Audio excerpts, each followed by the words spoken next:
welcome to Tech Latest from Nikkei Asia, where we bring you the freshest updates from the technology sector in Asia. I'm your host, Katey Creel, and in this week's episode, I'm talking to our chief tech correspondent, Annie Cheng Ting-Fang, about her adventures in the Silicon Desert. Welcome to the show, Annie. Thank you so much, Katey. I'm very excited to back to the show. It's great to have you. I feel like it's been a while since you and I have gotten to chat. Yes. Yeah. So this week, we're talking about the rise of U.S. chip ambitions. They want to bring advanced chip manufacturing onshore. It's been a dream of Trump administration, Biden administration. And now a lot of Taiwanese and other Asian suppliers are really helping to achieve this kind of, I don't want to say unexpectedly, but suddenly quite rapidly. As our regular listeners and readers know, Annie, you've been covering this topic for years. You've been covering TSMC, of course, since well before they said they would set up advanced production in the U.S., more specifically in Phoenix. So you took a trip there recently, but before we get into that trip, when did you first go to Arizona? And at the time, what were the expectations for TSMC's investments in the U.S.? Yes, actually, my first trip to Arizona was in December 2022. And it was quite an experience then. I went there because TSMC was holding a landmark event for its first cutting-edge chip plants overseas, marking that the clean room was ready for chip-making equipment to move in. So it was a very high-profile event. The CEOs of the world's biggest tech companies were there. Apple, NVIDIA, AMD, and even the head of ASML, the Dutch company. Yes, the important chip equipment maker. And of course, U.S. land President Joe Biden was there as well. So at that event, TSMC said it would more than double its original investment from 12 billion to 40 billion. Wow. But now you can see it's already 165 billion, and even more could be coming. So my first impression of Arizona and of course TSMC's side was honestly, wow, this is really the desert. Everywhere you look, it's saguaros, different kind of cactus, agave plants, and the massive Rocky Mountains barrens stretching into the distance. I remember some of the photos you took. They were beautiful.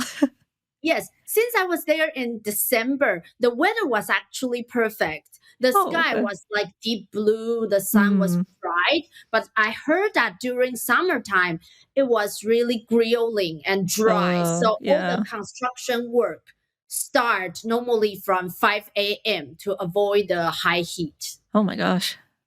So back then, as you said, it was a desert. There wasn't anything around. That was one of the biggest kind of reasons for skepticism, right? There wasn't a lot of supply chain to support this effort. Yes, this time, I think my visit was much more comprehensive. Arizona, it's actually... More people to talk to? More people. And then Arizona is quite unique. You have two of the world's top chip makers, Intel and TSMC, both building or plan to build their most advanced chips there. You really can't find any place in the world like this. And Intel actually held an open house. So I was able to go inside the clean room and the production lines of Fab 52 in Chandler. Their most advanced production plant. They are making 18A chips, what people call 1.8 nanometer chips. These will power Intel's latest and next generation CPUs for laptops and servers, and hopefully more to come. And it's all happening in Arizona. Then if you drive about like 50 minutes north, you will reach and see this huge red crane, nicknamed the Big Red, towering over the landscape.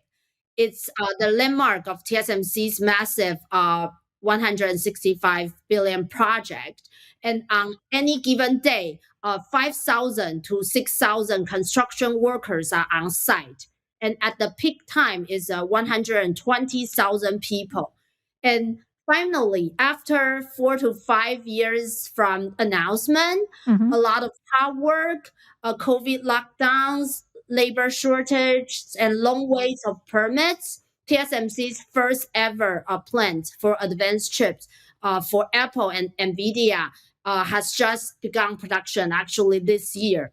You can see employees arriving every morning. There are even a fountain shaped like a giant wafer at the entrance. And so far, like 3,000 employees are already working there in the plant.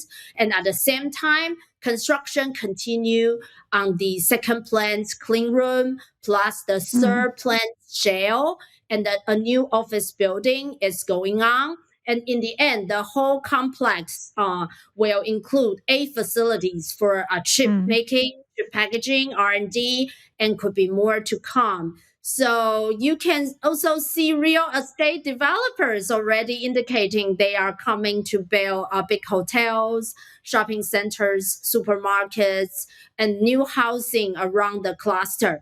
It's actually a completely different scene and vibe compared with my first visit. That sounds amazing. The economic boom must be just such, as you said, just so great for Phoenix and for Arizona.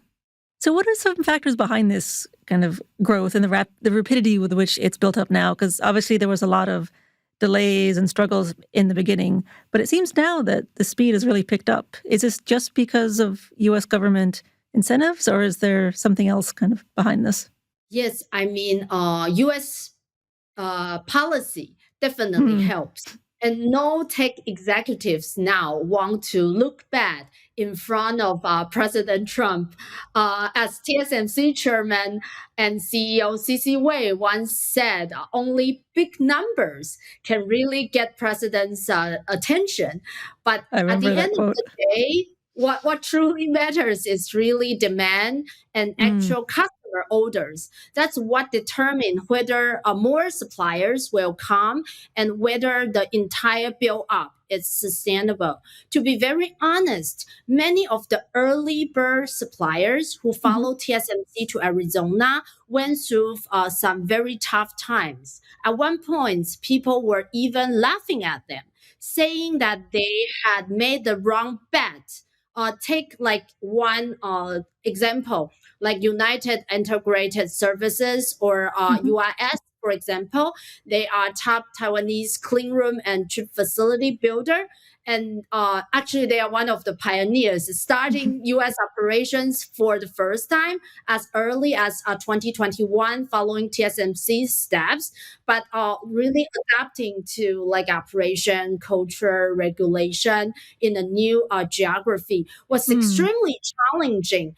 President Lai of like U.S. told me there was a period when he didn't know how long the dark tunnel would last. Wow. I also remember at one point, investors were really worried about their margin being squeezed, but there are also very rewarding moments. Today, you can see UIS, known in Mandarin as Hantang, has built a very strong team of about 380 engineering specialists and coordinators there, and most of them are hired locally, not sent from Taiwan, and they are taking a bigger responsibility and gaining more business. So they've identified a lot of new and qualified local subcontractors, and even built a major logistics center to manage all these thousands of components needed for clean room construction.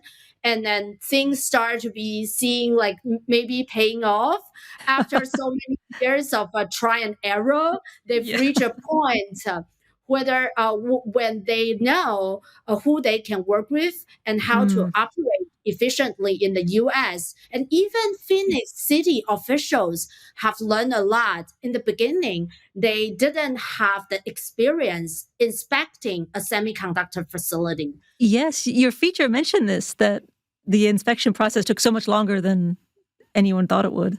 Yeah, and something as simple as approving a small area of electrical transmission took 3 months at the first day. So it only take a day. that was Yeah. a lot of day-to-day hard work behind the scenes we are seeing.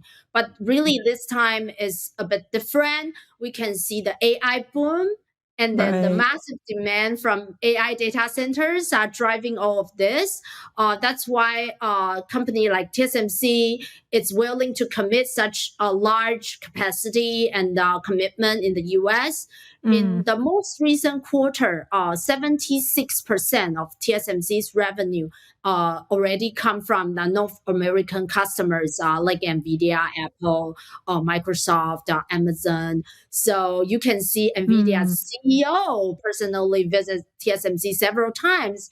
He say Right. he's going to ask for more wafers. Mm. So the AI infrastructure boom, if it did not slow down, and it looks like it's still accelerating. So Hmm. if this continues, Arizona has a very strong chance to benefit. Yeah. I think without that AI boom, all the US government policy in the world wouldn't have been enough to really achieve this. I know it's slower than building fabs in Taiwan, for example, but it's fair to say that things are moving more quickly than people thought it would a few years ago. Yes. So would it be fair to say that TSMC's next phase of expansion will probably go more smoothly or more quickly in terms of building and putting the... I think so, because the first one actually take 4 or 5 years. But Mm. I heard a lot of like suppliers talk about like they have this target of targeting to be like Taiwan speed, because the speed in Oh. Taiwan building a chip plant is about 18 months Okay. to two Wow. years. But of course, they don't expect the things could go that way, because of Mm. like you should adapt to local operations and culture. But they think definitely would be much smoother than Mm. the first plant. And then, of course, you've already reached that learning curve. You know who you can work with. So it's different. And also, Intel is close by. And then, yes. Yeah, that makes sense. And just getting, as you mentioned as well, the regulations in place, I'm sure, is a huge hurdle to overcome. So things look great now. We've got NVIDIA Blackwell chips being made in the US, Apple processors being made there. So what's next for Arizona? Just to keep expanding capacity? Do you think it'll be more advanced processing nodes? Or do we have to wait and see what TSMC's customers want? Right now, TSMC says once the entire 165 billion project is completed, about Mm-hmm. 30% of its most advanced chips can be made in the US. That would be a huge milestone if that really happens. And if Intel's 18A production and the future nodes are successful too, then we may truly see a chip renaissance in America. But there are still challenges, like the biggest one are still customer demand, actual chip orders, and also the Mm. shortage of skillful engineers, because advanced manufacturing really require very strict protocols and SOPs. So everyone has to follow them closely. Of course, if more of these steps can eventually be handled by like advanced humanoid robots or robots, that would help a lot. And in the end, everything comes down to cost, whether the investment makes sense and whether our customers are willing to pay a fair price. You must be profitable to keep all this going. And another important trend is also chip packaging. For years, like packaging moved to Asia, to China, to Taiwan, to Mm. Malaysia, and also, but now like Amkor and TSMC are building advanced chip packaging plants in Arizona for the first time. So Mm. packaging used to be like viewed as last high tech part of the supply chain. But with AI, that changed. The AI chip need to link different type of chips together to Mm. boost the computing performance. So packaging has become much more critical as well. And then also Taiwan's number 2 contract chip maker, UMC, also worked with Intel to use their older generation of plants in Arizona and equipment to develop like 12 nanometer grade of chips. That is more mature node, but also they hope to have more like production out of the US as well. If that is materialized, also will be around like 2027, that kind of time frame. So that's really interesting that they would also be making the less advanced chips for U.S. customers, because I think up until now, much of the focus has been on like NVIDIA's best chips or Apple's best chips. So that would be maybe even harder to make profitable, because my understanding at least is older generation chips are lower profit margins. But once they think that is important, and if that can go into more critical applications, for example, defense equipment, aerospace, those are like very high-end things, maybe that will pay off. And more, some U.S. customers, if it's defense applications, they might think they can pay higher price. Makes sense. For localization for chips. Pay for security, yeah. Oh, that makes sense. So you mentioned Intel, and you also visited their clean room, which I'm sure was super exciting. Up until fairly recently, Intel's foundry business was struggling to find its feet. So when it announced, I believe just a few months ago at most, it's making the 1.8 nanometer chips in the US, that seemed like a really great step forward. So what's changed at Intel? How have they overcome their kind of earlier struggles? I mean, like I said, Intel is also there in Arizona for already very long, actually since 1979. And then they kept expanding through 1980s. So actually, Arizona is one of Intel's biggest production campus, and as important as its major R&D and the manufacturing hub in Oregon. And I want to say that Intel is still the world's largest maker of microprocessors for PCs and servers. Their foundry or their chip plants definitely will serve their internal needs first, as they continue to look for more clients to use their capacity. I think at the end of the day, I think Intel's technology is, of course, definitely, no doubt, it's still very leading. Just how can they do this operation efficiency, how to improve the yield, definitely the quality of every batch, whether they can produce at an economic scale, but still with very high, like good quality output. I think that's their challenge. But if once they get through it, I still think they can find some external customers as well.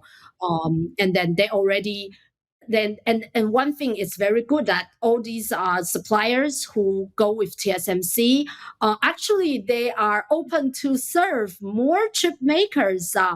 Of course, not only for one chip maker, they hope they can have a lot of customers: Intel, Micron, Texas Instruments, Global Foundries, and even like Samsung and SK Hynix. So, if the chip makers are successful, then the ecosystem partners are more willing to invest, and then maybe this whole ecosystem will evolving in a good way.